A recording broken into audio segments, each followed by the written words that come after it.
मेरा नाम है भैया नूर हसन। नूर हसन खान। नूर हसन खान। नूर हसन खान कहाँ के रहे वाला हो भैया खान साहब? भैया हम बनारस चंदौली ज़िला से आल ही। चंदौली से कल परसों भी एगो सिंगर आए हैं, कल भी एक सिंगर आए थे चंदौली से।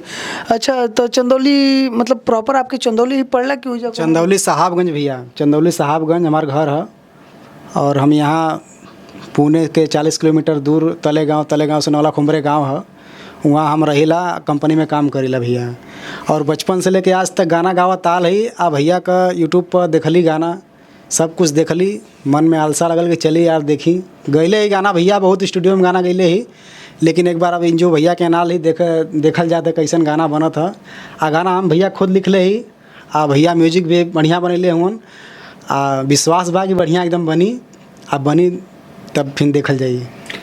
तो गाना गावे के लालसा जोन बा कि पहले ही से रहे कि डायरेक्टली मतलब उठ के आ गई कि हमरा गनवे गावे के बा? नहीं, ये बहुत पहले से ही है। मैं स्कूल से ही गाना गाता हूँ और गाते आया हूँ। इंटर तक ही मैं पढ़ा हूँ, ज़्यादा नहीं पढ़ा हूँ। स्कूल में गाया, सब जगह गाया, सब लोगों ने मुझे सम्मानित किया है। अगर मेरा आज गाना वायरल होगा तो मेरे स्कूल वाले देखेंगे तो बोलेंगे क्या गजब गाया है, नूर हसन ने गाना गाया है। देखिए, हम आपके बता दें कि कलाकार जो होता है वो बनता नहीं है, वो बन के ही आता है। और चाहे हिंदू होके, मुसलमान होके, सिख होके, ईसाई होके, यहाँ गरिमा स्टूडियो में कोनो भेदभाव नहीं है कि के हिंदू है, के मुसलमान है, के जौन बा कि कौन जात के है, के चमार है, के डोम है, के राजपूत है, के शर्मा है, के सिंह है, कोनो मतलब नहीं। आप कलाकार हैं और कलाकारों का ये मंदिर में इज्जत होता है कि भैया जितना बेहतर तू गईबो उतना बढ़िया हम बना के देव। काहे कि आपके गाने के पीछे हमरो नाम बा, हमरो के लोग जाने लगे भैया कि हाँ गरिमा स्टूडियो वाले ने इस गाने को बनाया है और इसको प्रोवाइड किया। तब हम कोशिश करब कि अच्छा से अच्छा आपके काम होके और वो हम अपन काम समझ के कर ले भैया।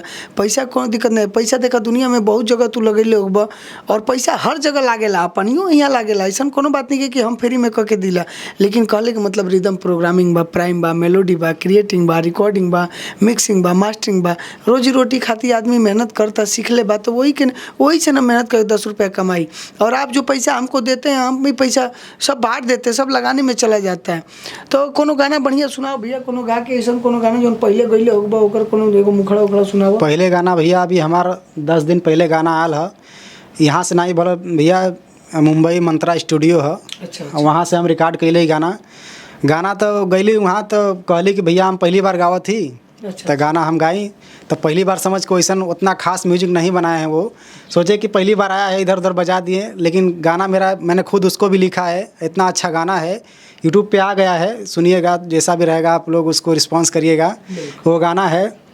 मैं देखिए हिंदू मुस्लिम में नहीं जानता हूँ, मैं मुसलमान हूँ। मैंने सरस्वती माँ का गाना गाया है, मुझे बहुत खुशी होता है, मैंने गाया बहुत है। बड़ी बात है ये। आज तक मैं किसी हिंदू भाइयों को मोमेडियंस जो गाने होते हैं, अल्लाह के गाने होते हैं और जो एक मोहम्मद जी के गाने होते हैं, मैंने कभी नहीं सुना। लेकिन बहुत सारे ऐसे सिंगर भाई बाणे, जैसे MD मेराज बाणे, अफरोज बाणे, हमारे यहाँ जो गाते हैं सिंगर मोमेडियन। सरस्वती मैया एगो ऐसा माई है कि वो हमनी के देवे वाला कला और हमनी के प्रोवाइडिंग जो ज्ञान के देवी कहल जाला, उनका वजह से हमनी के अंदर जौन बा की टैलेंट पैदा होला।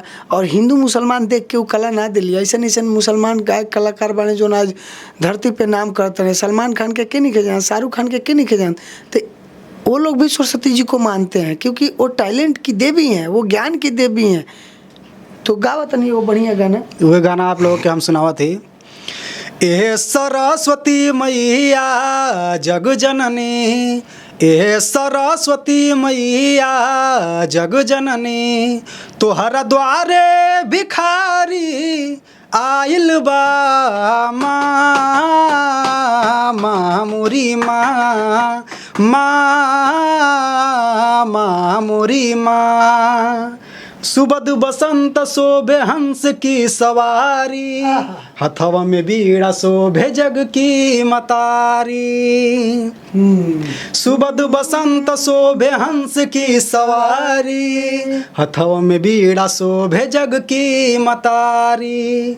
सुर के देवी हऊ मन के दुलारी, झोली भर दे लुझे भी आवेला दुआरी। ए सरस्वती मैया जग जननी, ए सरस्वती मैया जग जननी, तोहर द्वारे भिखारी आइल बा माँ, माँ मोरी माँ, माँ मोरी माँ। ऐसे कलाकारों की जो है ना कि आपको बता दूं कि स्टेज होके चाहे कोनो भी जगह होके केहू के सामने होके डराता शर्माता घबराता नहीं है, इसी को बोलते हैं कलाकारी। देखिए कितना बढ़िया गाए, कितना अच्छा गाना गैले हैं। तो लोग के अच्छा लागल हो भैया, वीडियो में कमेंट करके जरूर बताइए। और आप भारत के किसी भी कोने से बिंदास आइए, यहाँ पे आपको रहने खाने की सारी सुविधा है, कोई दिक्कत नहीं है भाई। मुंबई में दो ब्रांच बा, नाला सुपारा में भी ब्रांच है, बोईसर में भी ब्रांच है, और वापी गुजरात में भी अपन ब्रांच बा। आपके रहले खेले सब व्यवस्था बा। गरिमा स्टूडियो के ही ब्रांच आप सभी देख सकते हैं कि ई जोन ब्रांच है ई बोईसर में है। बोईसर जोन पड़ला पालघर के बाजू में पड़ला बिरार जोन बिरार बोईसर बा। काहे कि यहाँ घर भी पड़ेला अपन भैया, तो रहले के लिए कोई दिक्कत नहीं के, जब बिंदास आप सबके आ सकेला। का नाम बा भैया आपके? नूर हसन। नूर हसन बतैले हैं भैया। और आप सभी नूर हसन भाई के प्यार आशीर्वाद दीजिए। बहुत सारा इनका गाना जो भी गाऊंगा अच्छा गाऊंगा, दिल से गाऊंगा। मैं खुद लिखता हूँ, बुरा कोई भी गाना मैं खुद नहीं गाना चाहूँगा। मैंने 12-13 गाना लिखा है, जो कि अगर यहाँ से अगर मस्त बन जाएगा भैया, तो यहीं से मैं म्यूजिक बनाऊंगा और खूब मस्त बनाऊंगा। बिल्कुल मस्त बनेगा भाई, बिल्कुल मस्त बनेगा। क्योंकि कभी हम नहीं चाहेंगे कि किसी का भी गाना खराब हो। जितना उसमें मेहनत लगे मेहनत करेंगे हम, क्योंकि इंटरटेनमेंट करने के लिए हम लोग गाना बना रहे हैं। आपको मैं बता दूं कि हम अपने दोस्त यार को, अपने भाई को, अपने बहन को या फिर अपने परिवार को सुनाने के लिए गाना नहीं बनाते हैं। गाना बनाते हैं पब्लिक को सुनने के लिए। जो दुनिया जहान में यूपी बिहार के जो जनता बा, जो हमनी के भोजपुरी गाना बनाते हैं, वो कुल के बीच में हमनी के गाना जाए चाहिए। और जब तक गाना आपके दूर दूर तक ना पहुँची, लोगन तक ना पहुँची, तो भैया हम क्या कर सकीला ओहिमे? हमारा कैले से कुछ ना हो। लोगन तक गाना आपके पहुँचे, लोग तक प्रोवाइड होके, तब जाके तो आप सुपरस्टार बनब, तब जाके तो लोग आपके गाना सुनिए। तो अभी कौन गाना गाएगा भैया आपके? भैया अभी जो हम गाना गाएंगे उसको मैंने खुद लिखा है, होली का सॉन्ग है। जैसे इस प्रकार है। ऐसा नम आया होली का मौसम, तुमसे मिलने को बेचैन है हम। ऐसा नम आया होली का मौसम, तुमसे मिलने को बेचैन है हम। आ मेरी जान अबीर लगा दूं तेरे गालों में, घुंघराले रेशम जैसे तेरे बालों में। आ मेरी जान अबीर लगा दूं तेरे गालों में, घुंघराले रेशम जैसे तेरे बालों में।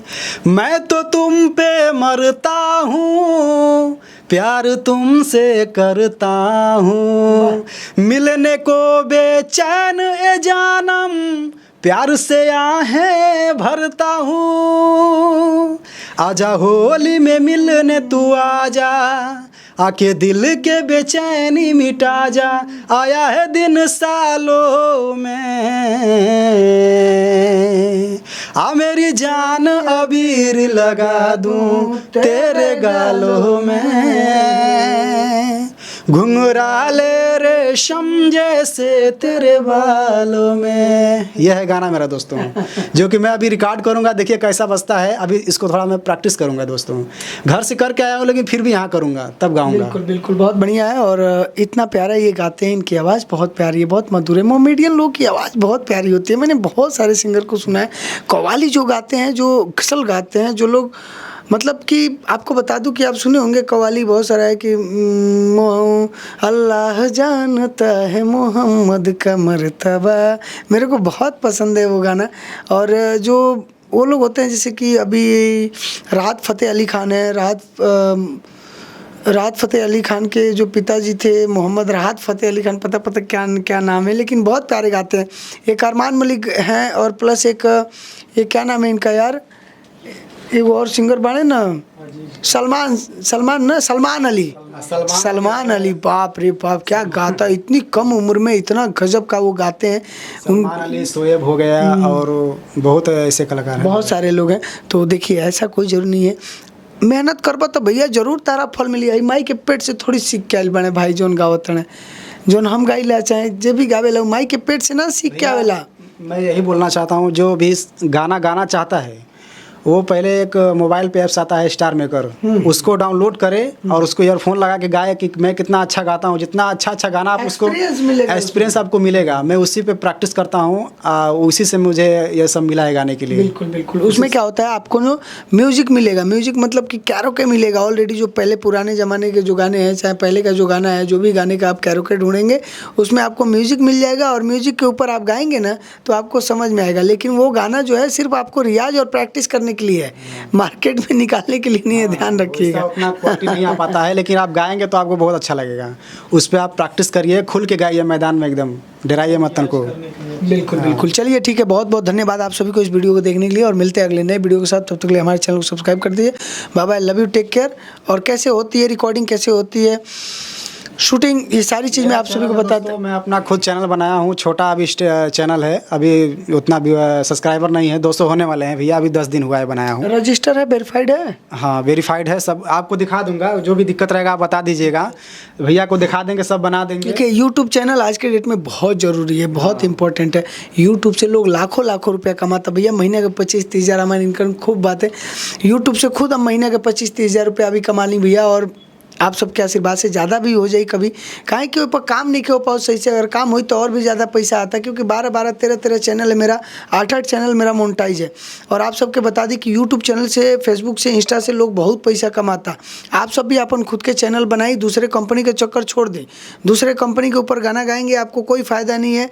आज गाना आप गाएंगे, पैसा लगाएंगे और कंपनी मज़ा लेगी, लेकिन आपके चैनल रही तो भैया आपके पूरा का पूरा पैसा आपको आएगा, 100% का 100%। लेकिन चैनल आपके रजिस्टर्स और वेरीफाइड होके चाहिए, CMS होके के चाहिए। CMS का मतलब होला कंटेंट मैनेजमेंट सिस्टम, जिस पर tagging, description, title, thumbnail, poster, सारा चीज़ फ्री में आपके मिले। और आपके बता दी कि गाना खाली डलने से, वीडियो डलने से चैनल सक्सेस ना होला। चैनल के सक्सेस करे खातिर सही तरीका एगो अपनावे के चाहिए। सही तरीका से हमार वीडियो कैसे जावे, सही तरीका से हम अपलोड कैसे करी, ओकर टैगिंग कैसे करी, डिस्क्रिप्शंस कैसे करी, टाइटल्स कैसे करी, थंबनेल कैसे करी, ये सब बहुत जरूरी बा। खाली मोबाइल से वो चैनल खोल के सोचबो लाखों रुपया कमाई तो जिंदगी में कबो ना हो पाई। मेहनत करते रहबो, मोनेटाइजो ना हुई कबो। तो ध्यान रखिए ये सब चीज़ के। और चलिए बहुत ज़्यादा ही बड़ा वीडियो हो गई, और मिल जाए अगला नया वीडियो के साथ। तब तक के लिए बना रहिए हमारे चैनल पे। चैनल का हमारा नाम है दोस्तों HD म्यूजिक, @ डालिएगा, @ HD म्यूजिक 786 डालेंगे तो आ जाएगा। चलिए ठीक है, बहुत बहुत धन्यवाद आप सभी को। जो भी गाना आएगा उसी पे आएगा। चलिए ठीक बाटे, अभी रिकॉर्डिंग कर लिए भैया के, तो लाइव क्रिएट आप सभी के खातिर करब, कैसे गावत अड़े, कैसे म्यूजिक इन करबा, और बने रही वीडियो के साथ। Bye bye, love you, take care.